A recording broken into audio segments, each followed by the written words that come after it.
A teenage boy returns for yet another round of surgery. His arm was torn off by a bomb.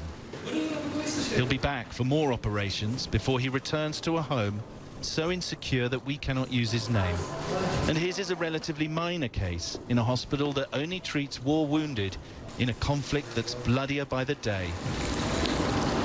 After 17 years of war, the number of civilian deaths this year hit the highest point since records began. According to the United Nations, 1,692 civilians had been killed by the end of June. He's from Ghazni. Run by the Italian charity Emergency, Ghazni. Yeah. this hospital often treats more than 50 new victims a day. Each injury logged. Shrapnel, mine, shrapnel, bullet, bullet, bullet. Shrapnel, shotgun, bullet, shrapnel, bullet, bullet, bullet, bullet. On this ward, every patient is a child.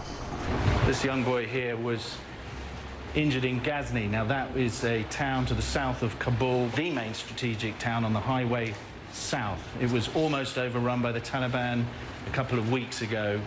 More than 100 people were killed. There was mayhem, and he spent 20 hours with his bowels hanging out of his stomach before he was able to get medical help. A child.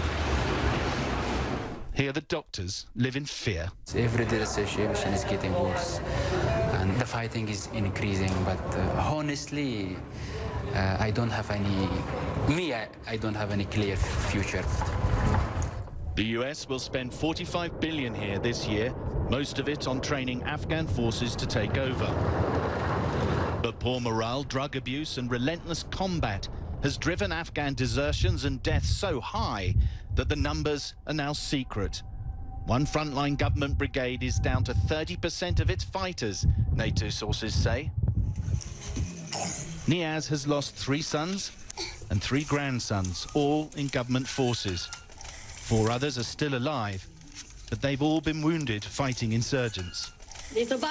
Some of my children and grandchildren were killed on the front line, and some of them near our village. They were beheaded, she says, by ISIS. Now she looks after the 32 children who have so far survived, while she tends the graves of her dead. It's been a bad year in America's longest war. But for Afghans, there's another generation of torment. Sam Kiley, CNN, Kabul.